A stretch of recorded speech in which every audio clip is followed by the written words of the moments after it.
O meu nome é Tânia Nery e sejam bem-vindos a mais um vídeo. Se você não é inscrito no canal, se inscreva para mais testemunhos como esse. E não esqueça de deixar o seu like.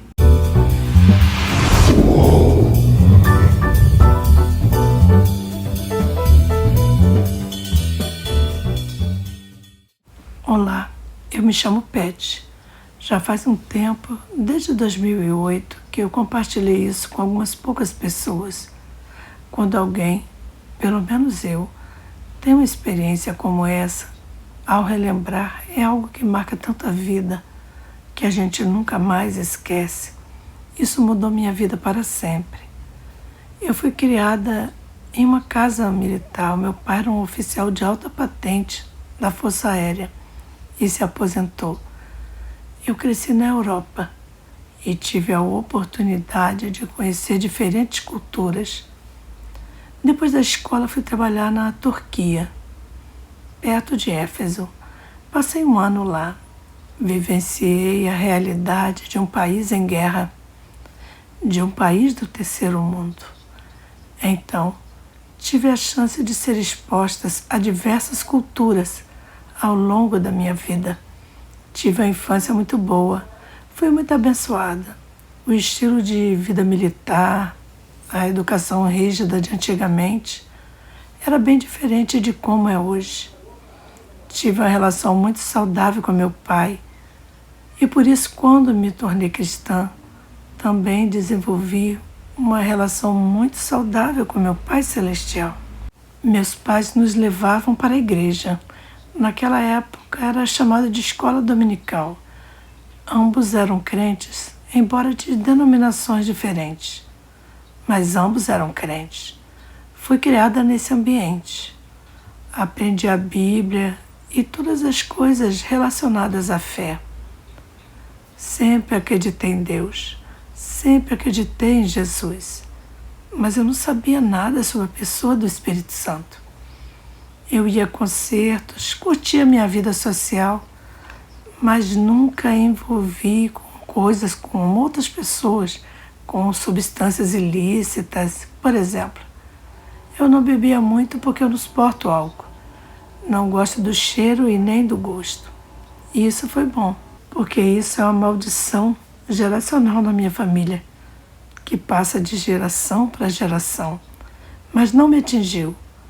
Desenvolvi o hábito de fumar aos 13 anos, mas fui liberta disso quando me tornei cristã. Fui até conhecer meu marido. Isso foi durante a Guerra do Vietnã. Ele também estava no exército. Eu estava buscando a Deus e ele estava fugindo de Deus. Eu sempre soube que havia um vazio dentro de mim. Eu estava sempre em busca, mesmo quando tinha 16 anos. Eu quero compartilhar com vocês que eu fui para frente no evento de Billy Graham, quando ele ainda estava vivo. Naquele momento foi um apelo emocional e eu fui. Eu disse sim, senti que minha vida precisava mudar, mas foi uma conversão, não uma regeneração. E há uma grande diferença entre as duas coisas. Eu respondi ao apelo emocional. Eu pedi a Jesus para se tornar Senhor da minha vida, mas nada mudou. Eu não tinha ninguém para me discipular, o que é algo que deveríamos ter. Não havia ninguém para ajudar nesse meu processo. Eu ainda era um adolescente, então eu acabei voltando aos antigos caminhos carnais, pois eu não tinha poder em minha vida. Eu apenas voltei a fazer o que fazia antes. Depois que eu e meu marido nos casamos, ele estava fugindo de Deus, enquanto eu estava correndo em direção a ele. Ele foi criado em uma religião muito rígida e não queria saber de nada relacionado a isso. Sempre digo que nós nos colidimos, mas Deus nos uniu sobrenaturalmente. Ambos estávamos no pecado, mas Deus, mesmo em nosso pecado, nos trouxe juntos, porque Ele sabia do nosso potencial e sabia aonde nossa caminhada nos levaria eventualmente. Com o tempo, depois de casados e vendo os filhos chegando, eu me tornei nascida de novo. As coisas não estavam indo bem e em um momento de grande necessidade, eu me entreguei a Deus. Eu trabalhava em um lugar onde uma mulher que era cristã, cheia do Espírito Santo, começou a conversar comigo. Conversava sobre o Senhor. Eu não sabia nada sobre cristãos cheios do Espírito Santo ou sobre o batismo com o Espírito Santo. Naquela época, durante os nossos intervalos, a gente fumava juntas, porque naquela época todo mundo fumava, até dentro dos prédios. Ela começou a me falar sobre o Senhor e, sendo mais velha, ela me convidou para a igreja dela, que era uma igreja denominacional, mas acreditava no batismo com o Espírito Santo. Eu estava com tanta fome, uma fome que sempre sentia dentro de mim. Desde jovem sempre fui uma pessoa muito curiosa, sempre lendo e aprendendo. Era uma leitora voraz. Eu ficava até tarde sob os cobertores lendo com uma lanterna. Então, quando ela começou a falar sobre isso, eu logo pensei, eu quero saber mais sobre isso. Comecei a ir à igreja com ela e depois convidei meu marido para ir também. Fomos apresentados ao batismo no Espírito Santo e eu percebi que eu precisava disso em minha vida, porque não tinha o poder que precisava para resistir à carne e às coisas do mundo que ainda estavam na minha vida. Eu precisava de mais poder em minha vida. Foi então que me disseram que esse poder vinha do Espírito Santo para nos capacitar para o serviço e para vencer as dificuldades da vida. E foi isso que eu precisava. Com o tempo, meu marido também se tornou nascido de novo. Eu recebi o batismo no Espírito Santo, que foi muito importante para mim. Foi um processo, pois o Senhor teve que passar por minha cabeça, porque sou muito analítica. Eu sempre tentava entender como as coisas funcionavam, em vez de simplesmente recebê-las pela fé. Mas com o tempo, meu marido também se entregou a Cristo e nós decidimos como casal que iríamos tomar esse compromisso total que tínhamos com o mundo e transformá-lo em um compromisso com o nosso Senhor e Rei. Eu estava tão grata por ser perdoada por todas as coisas erradas que eu tinha feito na minha vida, por tudo que passei e vivi. Sabíamos dos nossos pecados, nós sabemos onde estivemos e o que fizemos. E eu simplesmente estava tão grata por Ele ter me perdoado por tudo e tirado de mim a vergonha, a culpa e o fardo. Era como se eu não pudesse fazer o suficiente por este homem que deu a sua vida por mim. O que eu poderia fazer para servi-lo com todo o meu coração? A partir desse momento, eu me tornei radical para o Senhor. Começamos a devorar a palavra de Deus. E naquela época tínhamos fitas cassetes e alguns livros. Mas a nossa principal fonte de atividade era a Bíblia. Fomos levados a igrejas onde acreditavam no batismo com o Espírito Santo. E ali estávamos rodeados de pessoas de fé semelhante, o que nos edificava continuamente. Ao longo dos anos, lemos o que podíamos, mas sempre focando na Bíblia, porque eu acredito que ela é a palavra de Deus. Deus diz o que Ele significa e Ele significa o que diz. Então, nós tomamos tudo literalmente e decidimos acreditar em tudo que está escrito na palavra de Deus. Se não entendêssemos algo, nos comprometíamos sem entender o motivo. Os anos se passaram e à medida que crescemos no Senhor, começamos a servir no corpo de Cristo. Ajudamos a fundar 3 igrejas e fizemos de tudo pouco no serviço do Senhor. Sempre vimos isso como nosso serviço razoável. Estávamos crescendo, amadurecendo, nos tornando mais experientes, estudando a palavra, que é extremamente importante, porque ela renova a nossa mente. Se você não estuda a palavra e não passa tempo diante do Senhor, sua mente não será renovada, o que te trará grandes problemas. Eventualmente, nós começamos a nos tornar líderes. Iniciamos estudos bíblicos em nossa casa e até começamos a receber pessoas de outros países. Fomos expostos ao ensino de alguns dos grandes homens de Deus que agora estão no céu. Tínhamos a oportunidade de ouvir esses ensinamentos enquanto eles ainda estavam na terra. Íamos a qualquer lugar possível para poder aprender mais sobre o Senhor, com pessoas que realmente o conheciam e haviam vivido comprometidas com Ele. Não apenas aquelas que ouviam de outros, mas não viviam o que pregavam. Queríamos nos cercar de pessoas mais maduras e sábias, como a Bíblia nos ensina, para que pudéssemos aprender com elas.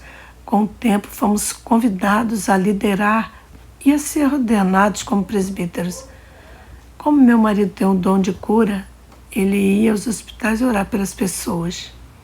Embora tenhamos sido ordenados, isso serviu apenas para abrir portas que talvez não pudéssemos acessar de outra maneira. Não fomos chamados para o ministério pastoral.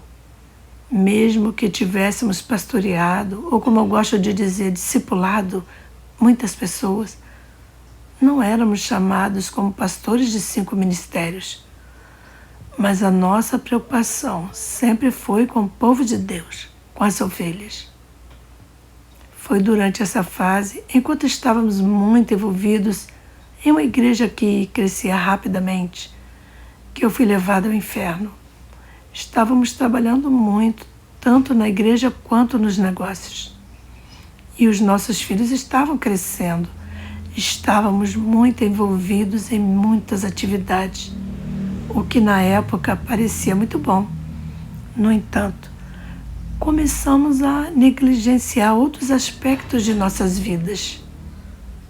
O que começou como serviço a Deus se transformou em obras religiosas e nos envolvemos tanto com isso que perdemos o foco. Não estávamos mais tão famintos e sedentos pela presença de Deus, mas sim preocupados em estarmos ocupados. Como disse uma vez Oswald Chambers, o bom é inimigo do melhor. Estávamos fazendo coisas boas, mas perdemos o foco.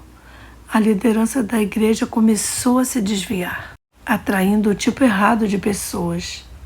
Embora fôssemos muito envolvidos, fazendo estudos bíblicos em casa e grupos de convivência, havia uma desconexão entre a liderança e a congregação. Muitos procuravam respostas conosco, pois a liderança não estava em contato com o povo. Foi nesse momento que o Senhor começou a chamar a nossa atenção para essa situação.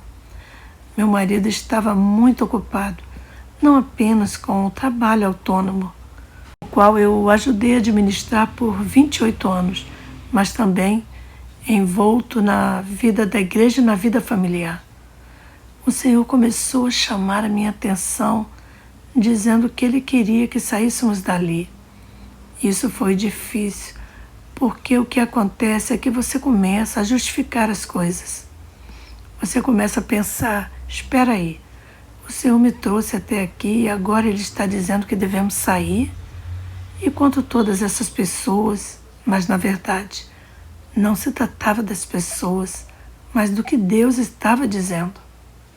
O que aconteceu, e eu não quero entrar em todos os detalhes, mas eu posso dizer que houve um envolvimento de Mamon e do espírito de Jezabel. Esses espíritos entraram pela porta da liderança da igreja. E nós, por estarmos ali em desobediência, submetidos àquela liderança, começamos a nos sujeitar a esses espíritos. Fomos influenciados por eles. E isso começou a afetar nossas vidas e até nossos filhos. Embora não estivéssemos plenamente conscientes disso, estava tudo disfarçado por um espírito religioso que nos convenceu a ficar ali. Esse espírito nos dizia que devíamos ficar orando para que Deus revelasse a verdade à liderança. E esses pensamentos religiosos começaram a invadir nossas mentes, justificando o que achávamos que deveríamos fazer, ao invés de simplesmente obedecer, como diz a palavra. Obedecer é melhor do que sacrificar. Essa situação nos levou ao momento em que fui levada ao inferno. Eu quero que você entenda que quando eu fui levada ao inferno, eu era uma cristã, nascida de novo, batizada no Espírito Santo, líder na igreja e operando nos dons do Espírito. Fui levada ao inferno e o tema que ficou em minha mente foi: como os justos podem acabar no inferno?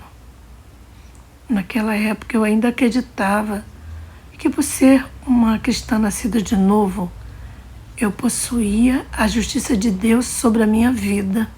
E de fato, eu a tinha.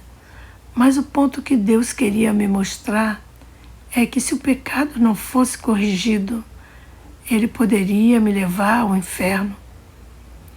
Foi num tempo de grande desafio para nós. Meu marido e eu decidimos tirar 2 semanas para viajar para a Europa, para um país onde já havíamos ministrado antes, e ficar com alguns amigos. Fomos em dezembro de 1991, buscando a direção de Deus. O que devemos fazer? Como podemos deixar todas essas pessoas? Sentíamos que, se partíssemos, todos pensariam que havia algo errado, porque estávamos saindo. Ninguém mais buscaria Deus por si mesmo. Durante esse tempo, passamos a buscar a resposta do Senhor. Faltavam apenas alguns dias para voltarmos aos Estados Unidos. E eu ainda não havia recebido uma resposta clara sobre o que fazer. Numa noite, depois de jantar com os nossos amigos, que estavam morando em um lugar muito frio, fui para a cama. Eu estava bem agasalhada, pois eles tinham aquecedores nas paredes. O clima estava gelado. Eu estava com pijama, bem vestida para o frio, sem que eu soubesse. E isso é importante. Um espírito demoníaco, um espírito familiar, falou com meu marido antes dele ir dormir. O espírito disse: dê um beijo de boa noite à sua esposa, porque será a última vez que você a verá. Ele achou aquilo estranho, mas foi dormir. Eu também fui dormir. E o que aconteceu foi o seguinte: assim que fechei os olhos e adormeci, algo aconteceu. Eu não sei quanto tempo se passou entre o momento que adormeci e o que ocorreu. Mas, de repente, eu acordei sobressaltada e, literalmente, senti que estava pegando fogo. Meu corpo estava em chamas. Eu estava totalmente consciente do ambiente ao meu redor. E, de repente, saltei da cama e gritei: meu Deus, o que é isso? Envenenamento alimentar, o que está acontecendo? Não me sentia doente, mas sentia que meu corpo estava em chamas. Foi quando eu percebi que essa sensação de fogo era interna, como uma chama que corria pelas minhas veias, como se fosse uma lava de algum tipo, e aquilo parecia ser uma energia. A única maneira que eu consigo descrever é que parecia um tipo de lava. E as coisas do espírito são muito difíceis de explicar, então essa é a melhor forma que eu consigo expressar. A lava estava em constante movimento o tempo todo e era horrível. Ela se movia sem parar. Eu não conseguia respirar. Eu sentia como se estivesse sufocando. Era uma sensação como aquela de quando a gente se machuca e perde o fôlego, sabe? Lembro que quando era pequena, eu me machucava bastante. E a sensação era parecida. Você não consegue respirar e a agonia é terrível, como se fosse a sua última respiração, mas na verdade não é. Cada vez que eu tentava respirar, eu sentia uma dor imensa, como se estivesse sendo sugada por essa chama interna. Isso me fez cerrar os dentes e morder com força, tamanha era a dor. Minha boca estava tão seca, como se minha língua tivesse grudado no céu da boca. O tempo todo, essa sensação de fogo se movia pelo meu corpo, sem cessar. Depois disso, fui imediatamente tomada pelo Espírito. E eu sei como é ser transportada no Espírito. Eu já vivi experiências com o Senhor. Fui levada ao céu e vi 2 níveis dele. Também fui a diferentes lugares no Espírito, guiada pelo Espírito Santo, mas nada que eu tivesse experimentado antes se comparava àquilo. De repente, eu fui projetada para o Espírito e era como se algo me tivesse lançado para baixo. E o inferno está para baixo. Como diz as Escrituras, eu fui para baixo, como se estivesse em um cilindro cercado pela escuridão mais densa que alguém pode imaginar. Não há nada na terra que se compare a essa escuridão. Mesmo nos lugares mais sombrios da terra, sempre existe algum tipo de luz. Mas aquela escuridão era opressiva. Ela era tão intensa que parecia me sufocar. Eu não tenho claustrofobia, mas eu sei que seria uma sensação semelhante. A própria escuridão era sufocante. Instantaneamente, eu soube onde estava. No Espírito, todas as coisas são intensificadas. Tanto as coisas boas no céu como as coisas terríveis no inferno. Se ainda tem sua alma, suas emoções, tudo é intensificado. E nesse momento, eu soube, sem sombra de dúvida, que eu estava no inferno. Em um segundo eu pensei, por que estou aqui? Foi um choque. E logo em seguida eu soube exatamente o motivo de estar ali. Eu sabia que meus pecados tinham me condenado. No inferno, tudo é revelado instantaneamente. Você sabe que é culpado. Não há desculpas. Seus pecados o encontraram e o julgaram. E agora você está ali. Eu fiquei atônita, porque eu sou uma cristã, nasci de novo, amo o Senhor, estou vivendo para Ele.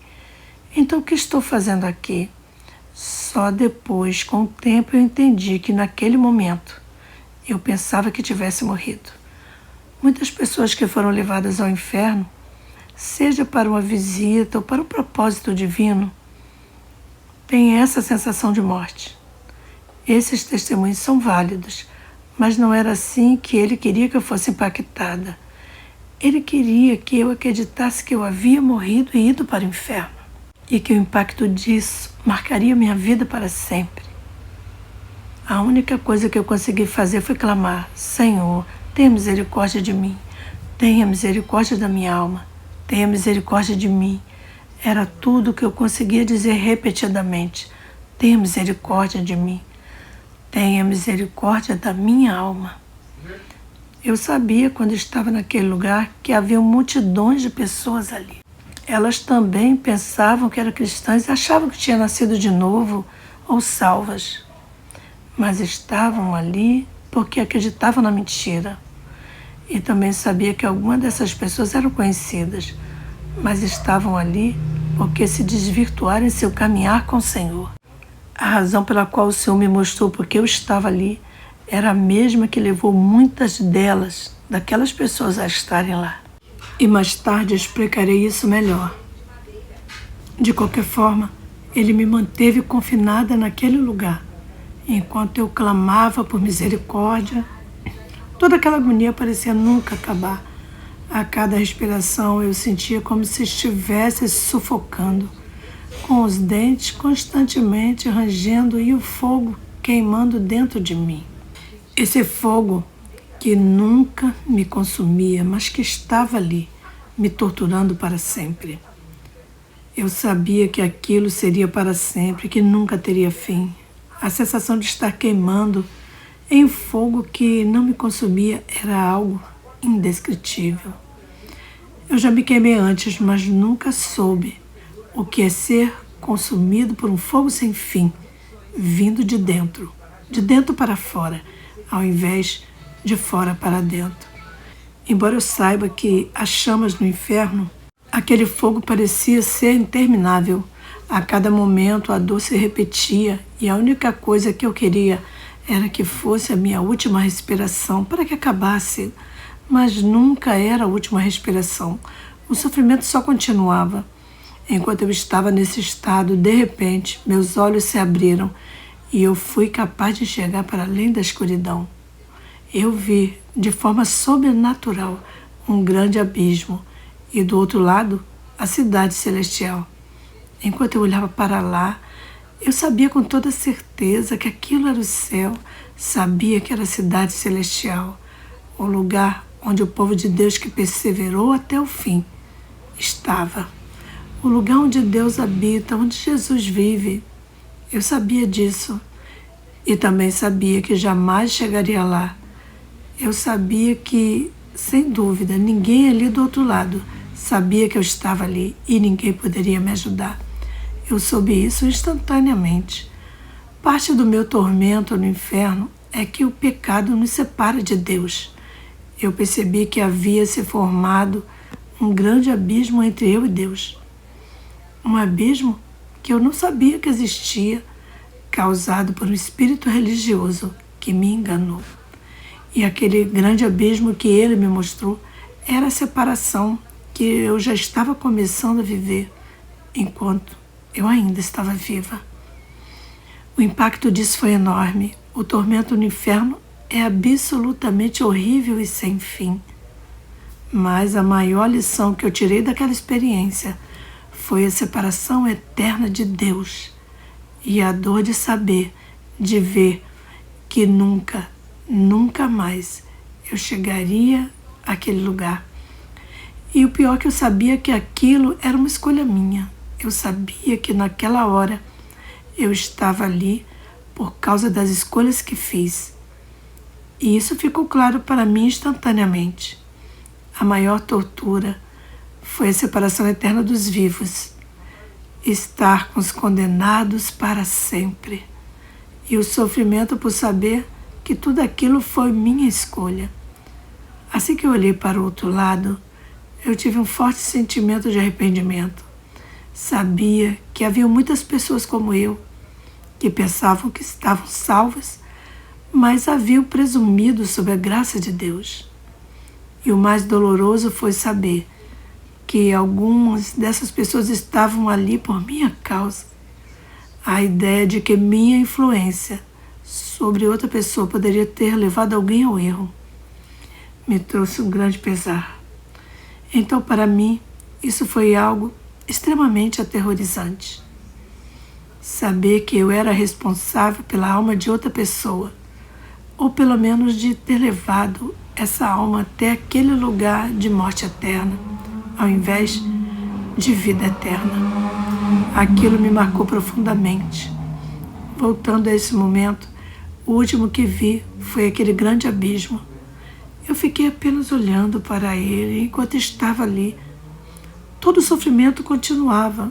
Eu não conseguia respirar, o fogo não me consumia, os dentes estavam constantemente rangendo e a agonia dentro de mim era extremamente terrível.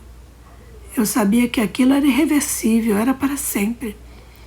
Não importa para onde você vá, quando o seu corpo deixa essa terra, ou melhor, quando o seu espírito deixa o seu corpo, é para sempre. Não há mais oportunidade. Uma vez que você morre, uma vez que o seu espírito sai do corpo, não há mais volta, já era. O que aconteceu em seguida? Bem, eu estava constantemente clamando por misericórdia, mesmo enquanto olhava para aquele grande abismo. Eu dizia: Deus misericordioso, tenha misericórdia de mim. Deus misericordioso. E, de repente, eu estava de volta ao meu corpo. Eu estava de volta ao meu corpo em um quarto, caminhando. Agora, é importante contar o que estava acontecendo com o meu corpo enquanto isso ocorria. Eu não consigo explicar isso. Existem mistérios que eu não sei como explicar. Eu não sei como o seu espírito pode estar em um lugar enquanto o seu corpo está em outro, andando e se movendo.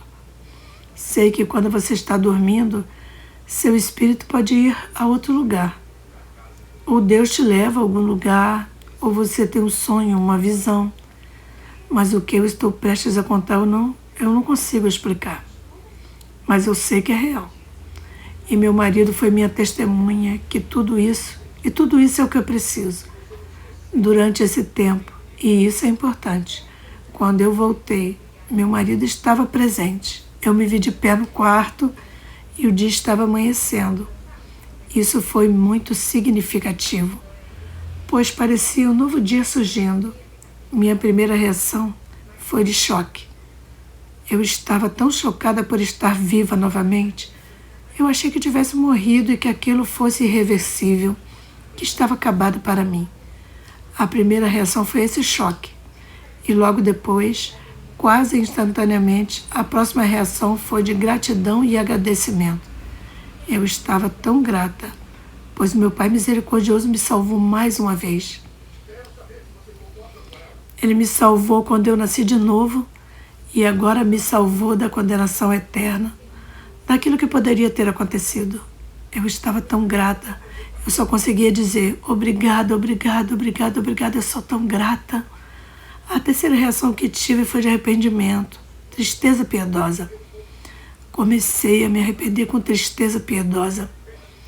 E isso é o que o verdadeiro arrependimento é.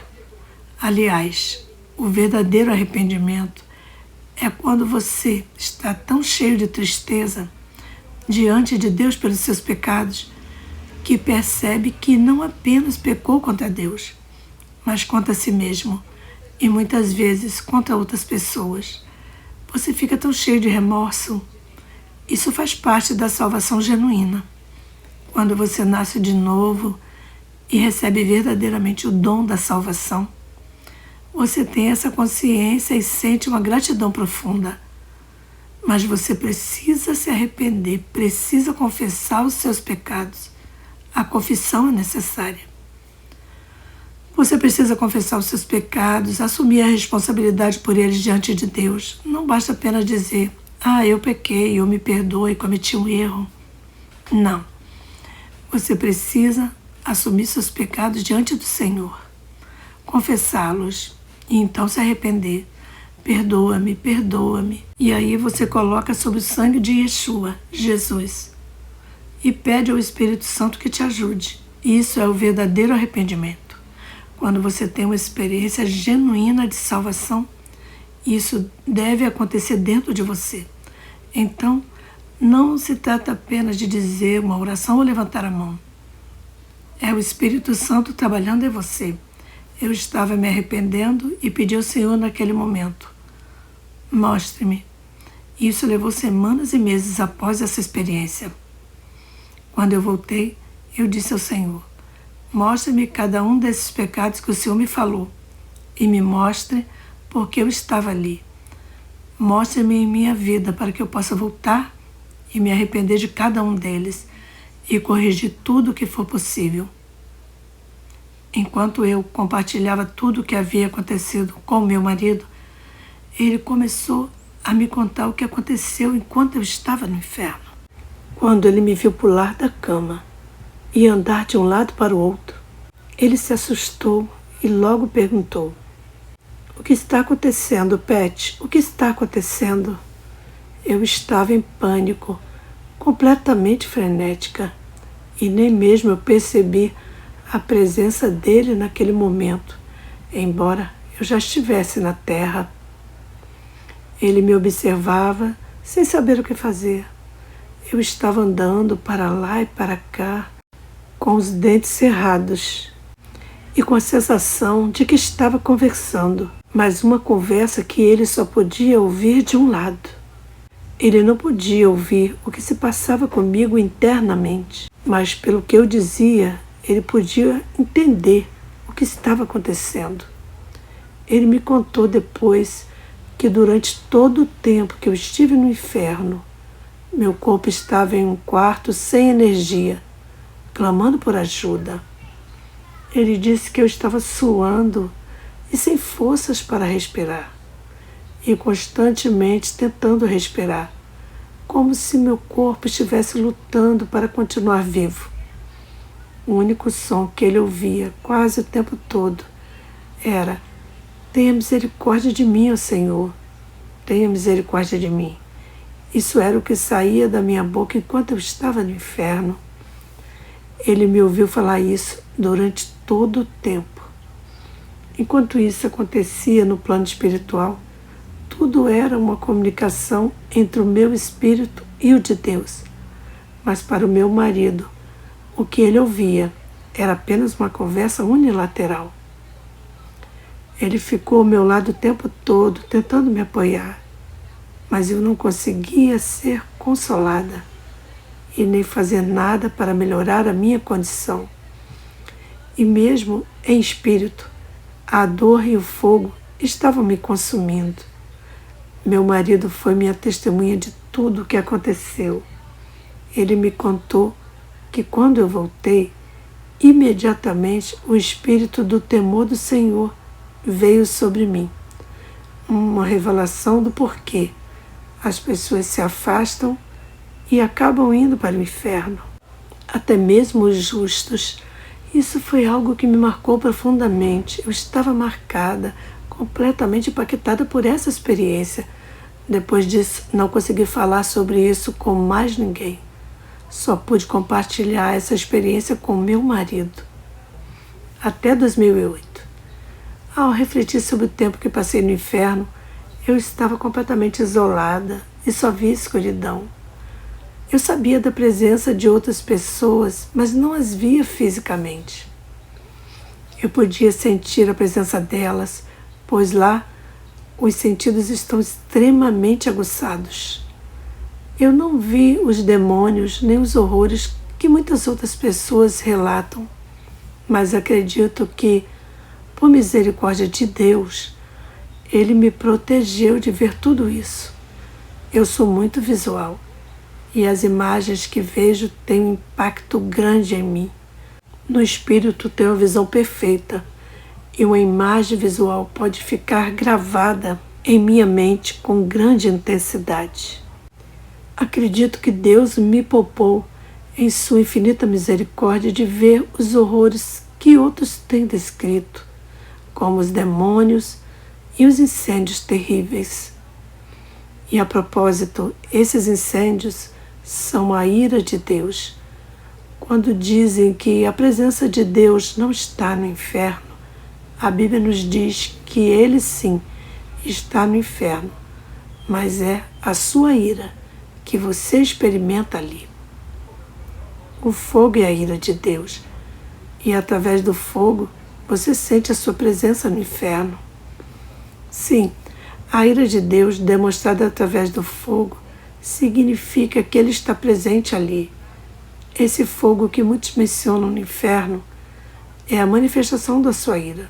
No entanto, eu não vi esse fogo, nem os tormentos que outras pessoas relatam ter presenciado. Quando eu reflito sobre isso, eu me lembro que na minha época não tínhamos internet. Não tínhamos internet e nem acesso a muitas informações. Eram poucas pessoas que falavam sobre o inferno, caso tivesse passado por algo assim. Eu vi uma história no máximo, até o surgimento da internet, quando mais relatos começaram a surgir. Antes disso, ninguém discutia sobre o tema. Após o passar dos anos e após estudar também o assunto por mais de 30 anos, pude entender melhor o que acontece. Tenho os meus diários. E ao ouvir o testemunho de outras pessoas, percebo que o sofrimento no inferno está diretamente ligado ao nível de pecado de cada um no momento em que faleceram. Deus é radical. E se você não acredita nisso, olhe para o que aconteceu com o faraó e as 10 pragas, ou até para a travessia do Mar Vermelho. Deus age de maneira extrema para mostrar à pessoa o que ela precisa ver, conforme sua vida e a condição espiritual em que se encontra, para que ela se arrependa antes que seja tarde demais. No meu caso, o que mais me aterrorizou foi a separação eterna de Deus. Até aquele momento, a ideia de perder minha salvação ou o Espírito Santo em mim era algo impensável. O fato de que o Espírito Santo poderia se afastar de mim, o que realmente acontece com algumas pessoas, era aterrorizante. E esse foi o abismo que eu já estava começando a ver. Quando Deus mostra essas coisas horríveis para outras pessoas, acredito que não seja apenas para elas, mas também para aquelas que precisam de um choque de realidade, para saberem o quão terrível é o inferno. o pecado que as mantém afastadas de Deus, o pecado que as impede de receber a Jesus como Salvador. Portanto, não é verdade que uma vez que o seu nome está no livro da vida, você está seguro para sempre. Não. A menos que você esteja buscando a Deus de todo o seu coração, alma e mente, e seja renovado todos os dias pelo Espírito Santo, obedecendo aos seus mandamentos. Caso contrário, você pode ser facilmente enganado. Em meu caso, eu não vi aquelas imagens gráficas e dolorosas que outras pessoas descreveram, mas ao refletir sobre isso, acredito que foi uma misericórdia de Deus me poupando de vê-las. Eu sempre acreditei no inferno e no céu, pois eu já havia visto o céu, mas eu nunca tinha ido ao inferno antes. Acredito em tudo que a palavra de Deus diz, por isso, nada dentro de mim negava a existência do inferno. No entanto, eu não havia compreendido que os desejos carnais e todas as coisas que nos afastam de Deus, como as nossas paixões e vontades, são o que nos atormentará eternamente. Tudo aquilo que nos afasta de um relacionamento verdadeiro com o Senhor será a nossa condenação. Naquele momento eu também estava em uma posição de responsabilidade. Meu marido e eu éramos líderes em uma igreja e poderíamos influenciar muitas pessoas. O pensamento de que alguém poderia estar no inferno, possivelmente influenciado por uma opinião minha, por um falso ensino ou por algo que eu fiz ou disse que fez alguém cair na fé, me aterrorizava. A responsabilidade que temos nessa vida é enorme e quanto mais Deus nos dá, maior é a nossa responsabilidade. Quanto mais plataforma e influência você tem, mais contas a prestar também. Por isso acredito que Deus me poupou de ver os horrores do inferno, mas não me poupou de entender que a sua palavra diz sobre o lugar de tormento eterno, a escuridão densa, o ranger de dentes e o fogo que nunca se apaga. Novamente, eu não acredito que esse fogo seja apenas o fogo externo, que não consome a pessoa. Acho que ele também é um fogo interno, porque foi isso que eu senti. E ele nunca parou, nunca. Mesmo as pessoas que foram ao inferno ou que o viram, todas elas tiveram uma experiência única, mas ao mesmo tempo há tantas semelhanças. Eu amo estudar a Bíblia e ao longo dos anos eu fiz muitas palestras sobre o que aprendi. Foi essencial para mim voltar à pesquisa das Escrituras para confirmar tudo o que vivi. Deus está gritando para as pessoas acordarem, porque nós estamos vivendo os últimos dias, os últimos tempos e essa estação de transformação. Eu também entendo que algumas pessoas, quando vão ao inferno, não são salvas. Elas interpretam a experiência com base apenas na sua alma, no que podem entender a partir do que estão vivenciando. E há uma imperfeição nisso, porque mesmo que tentem descrever o que vivenciaram, nem sempre têm a maturidade espiritual para compreender ou expressar corretamente o que a palavra de Deus diz sobre o inferno. Elas apenas falam o que podem, e isso não torna o relato errado, mas apenas incompleto. No entanto, o que elas relatam sempre traz a mesma lição. O inferno é horrível e nós precisamos fazer tudo o que for possível para evitar irmos para lá. A única passagem bíblica que fala sobre isso apareceu imediatamente em minha mente quando eu gritei: "Por que estou aqui? Como cheguei aqui?" E a resposta foi instantânea: pecados presunçosos. Eu sabia imediatamente o que isso significava no espírito e também sabia que eu era culpada desses pecados, porque Deus me mostrou o que eles eram. Tudo foi mostrado de forma instantânea, como se tudo fosse revelado de uma só vez. Foi como abrir o livro da vida, onde tudo, cada motivo, cada pensamento, cada intenção do coração é registrado. Eu sabia que estava em pecado e que estava sendo julgada por isso. e tudo foi revelado a mim de maneira tão clara e imediata que não havia dúvida de minha culpa. Eu quero te explicar o que são os pecados presunçosos. Quando eu voltei a pensar nisso, eu comecei a refletir sobre essa expressão. Eu preciso te contar. Era 1991. Eu, pessoalmente, nunca tinha ouvido uma mensagem sobre pecados presunçosos, nunca. E olha, posso te garantir, já ouvi muitas mensagens em toda a minha vida. Fui exposta a pregações de pessoas que admiramos e respeitamos, pessoas que já partiram para o céu. Aprendi com esses mestres, mas em todos esses anos eu nunca ouvi uma palavra sobre pecados presunçosos. Então, eu fui direto para a Bíblia e procurei. Achei um versículo em Salmo 19, versículo 13, que diz: Também guardo o teu servo dos pecados intencionais, que eles não me dominem. Então serei íntegro, inocente de grande transgressão. Se você olhar a versão NVI, Nova Versão Internacional, que eu não uso mais, mas na época eu usava, ela diz: Preserva o teu servo também dos pecados voluntários, que eles não me dominem. Então serei irrepreensível e inocente da grande transgressão. Então, o que é um pecado presunçoso? E isso foi algo que Deus começou a me ensinar conforme eu fui pesquisando. Lembro que naquela época não existia internet, então não dava para buscar informações facilmente. Eventualmente, eu encontrei uma mensagem de Spurgeon e mais tarde um outro sermão numa biblioteca de Harvard. Mas o pecado presunçoso é aquele que você comete deliberadamente, sabendo o que está fazendo, de forma aberta e desafiadora, presumindo sobre a graça de Deus. A graça de Deus é para nós que somos crentes. Estamos vivendo no tempo da graça e invocamos essa graça para perdão, enquanto crescemos no Senhor. Mas quando começamos a presumir sobre essa graça dizendo: eu vou fazer isso mesmo sabendo que é errado, e já fomos alertados sobre isso, aí estamos cometendo o pecado presunçoso.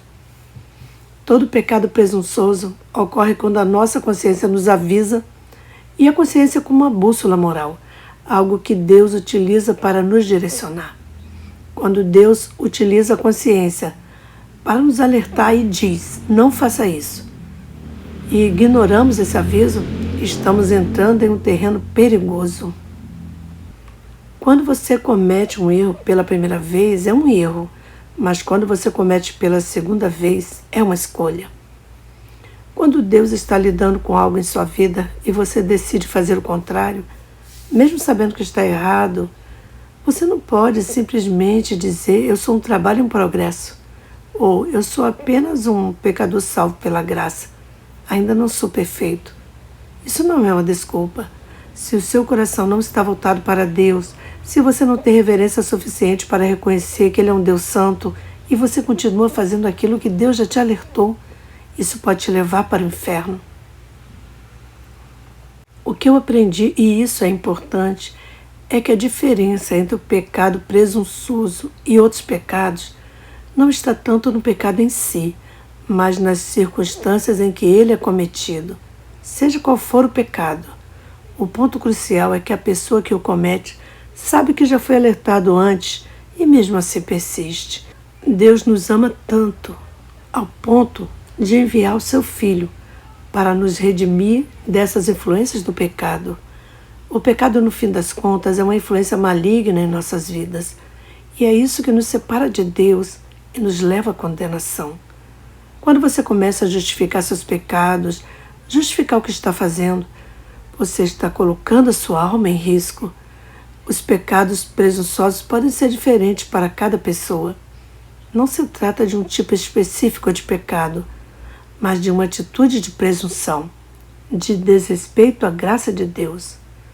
Eu acho que é importante que as pessoas entendam isso, porque, infelizmente, não é algo que se ensina muito hoje em dia. Quando eu estava crescendo no Senhor, havia alguns livros que tratavam dessa diferença entre o espírito, a alma e o corpo. E o que é ensinado hoje não é o suficiente sobre isso. A nossa verdadeira essência é espiritual. Quando fomos concebidos no ventre, recebemos imediatamente um espírito. Depois, recebemos uma alma, que é o ponto de encontro entre o espírito e o corpo. E o corpo é onde tudo acontece. Seja o que vem do espírito ou da alma, quando nascemos de novo, é porque estávamos mortos em nossos pecados. Os nossos pecados nos mantinham mortos, mas Jesus, ao morrer por nós, tomou sobre si a maldição do pecado para nos redimir.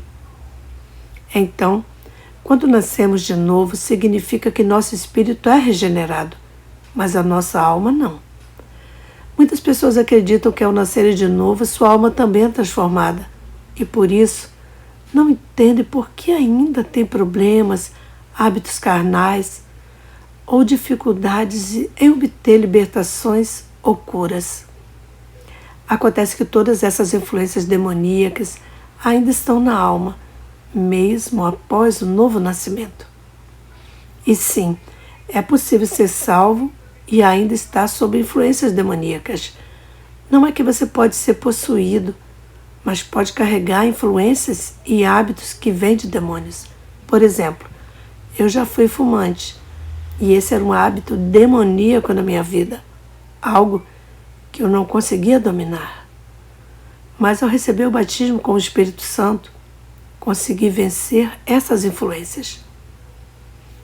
Quando você continua praticando algo que Deus já te alertou, seja por meio do Espírito ou por meio da sua consciência, e você persiste nisso, você está em pecado presunçoso, e isso pode te levar à perdição, como aconteceu comigo. Eu estava servindo ao homem com um espírito religioso, construindo o reino de um homem, não o reino de Deus. Eu não estava focando em Deus. Eu estava focado em agradar aos homens. O foco estava na construção do império de alguém na terra, não no reino de Deus. E quando você tira os olhos de Deus, de Jesus, e passa a seguir os homens, se coloca em perigo. Não que as pessoas não possam ser usadas por Deus, mas tudo deve ser verificado e alinhado com os princípios divinos. Se eu tivesse tirado um tempo, jejuado, me afastado de tudo e buscado a Deus, Ele me teria revelado a verdade e eu teria evitado o espírito religioso que me dominava. O espírito religioso está vivo e bem nas igrejas hoje. E o maior exemplo disso são os fariseus e os saduceus, que se opunham ao próprio Jesus. Eles pareciam justos por fora, mas a questão é que aos poucos a mentira foi entrando. Isso é algo sobre a enganação. Você não pode ser enganado contra a sua vontade. A coisa mais forte que Deus nos deu foi a nossa vontade. Satanás não pode cruzar a sua vontade. E Deus também não pode. Satanás pode usar a sua vontade e enfraquecê-la. E é isso que ele faz, para enganar as pessoas e levá-las ao pecado. Ele vai te desgastar até que você ceda. Por outro lado, Deus também não vai ultrapassar a sua vontade. Ele nos criou como seres livres, como agentes livres. Vimos isso na queda. Satanás caiu devido ao pecado do orgulho, estando em um estado perfeito. E todos os anjos que escolheram segui-lo, assim como Adão e Eva, que estavam em um estado perfeito. Adão não foi enganado, mas fez uma escolha de se rebelar contra Deus. Essa foi uma transgressão deliberada. Quando Satanás caiu, foi uma escolha consciente. Ele decidiu fazer aquilo. Deus não criou robôs. Ele nos deu o poder de escolher. Ele diz na sua palavra que o poder da vida e da morte está na língua. Escolha a vida para que tu vivas. Eu vim para dar vida, e vida com abundância. Satanás veio para roubar, matar e destruir. Qual você vai escolher? A sua vida é baseada nas escolhas que você faz. Satanás não pode te levar contra a sua vontade, a menos que você permita. A menos que você permita. Então, quando se trata de engano, quando essas coisas começam a entrar, é assim que ele age. Ele utiliza até a religião para isso. porque algumas pessoas são mais sensíveis no espírito. Elas sabem que não podem fazer certas coisas. Então Satanás vai aumentando o engano, tentando te levar para esses lugares. A primeira vez que encontramos o que chamamos de espírito sectário, o espírito divide o corpo de Cristo e coloca certas pessoas acima de todas as outras. Se você lembra da Bíblia, ela fala sobre o ministério de 5 dons: apóstolos, profetas, evangelistas, pastores e mestres. O ministério de 5 dons está lá para edificar os santos. Nunca foi para ser exaltado. Ele faz parte da fundação do cristianismo para ajudar o corpo de Cristo a crescer. Não é para estar acima, falando para os outros lá de cima. O que aconteceu na nossa vida foi que passamos por várias mudanças. Vimos o bom, o ruim e o feio. Passamos pelo movimento pentecostal, começamos com Jesus Freaks, os hippies que se converteram e passaram a ser cristãos, que foi um movimento maravilhoso do Espírito. Depois veio o movimento do batismo no Espírito Santo e o surgimento da palavra da fé, que por sinal é muito bíblica, mas foi distorcida e levou a erros. Com o tempo, as coisas mudaram muito, e se você vive o suficiente, vê todas essas transformações. Foi então que surgiu um novo movimento, o Ministério de 5 Dons. Surgiram muitos apóstolos e profetas autoproclamados. Engraçado é que o foco foi em apóstolos e profetas, mas quase não se falavam sobre pastores e mestres. Tudo foi elevado ao nível dos apóstolos e profetas. Eu percebi isso e me perguntei: e os pastores e mestres? Então, esses apóstolos e profetas começaram a espalhar uma mensagem que acabou criando um espírito sectário, dividindo a igreja. Eles diziam: eu sou um profeta, e se você vai falar na minha vida, então você também deve ser um profeta. Se você não for do meu nível, você é uma ovelha e não tem autoridade para questionar ou falar sobre a minha vida. Eles estavam exatamente dizendo isso. E nós perguntamos ao Senhor sobre a situação, porque na primeira igreja que fomos, a qual sentimos ser guiados, era uma igreja pequena, que estava começando. O homem que estava à frente não era pastor, ele era um mercenário. E há uma grande diferença entre os homens que estão no púlpito hoje. Existem muitos missionários nos púlpitos, pessoas que, em vez de ser pastores verdadeiros, veem isso como uma oportunidade de viver com um certo estilo de vida. Não era a igreja que eu estava quando fui ao inferno, mas esse homem viu a igreja como uma forma de ter poder e controle e reunir pessoas ao seu redor. Ele tinha o poder de persuasão, a capacidade de manipular as pessoas, e ele era bom nisso. Na época ele era um pouco mais jovem que eu, mas era muito bom no que fazia. Ele trazia outras pessoas, figuras conhecidas, para estar ao seu lado, o que fazia as pessoas se sentirem atraídas e, de certa forma, enganadas por isso. E naquela época eles nos procuraram e pediram que fôssemos líderes de grupos. A igreja estava implementando esses grupos caseiros, algo que estava em alta na época. Muitos viam isso como uma boa maneira de construir comunidades dentro da igreja. Algo promovido por figuras como Paul Yong-Soo.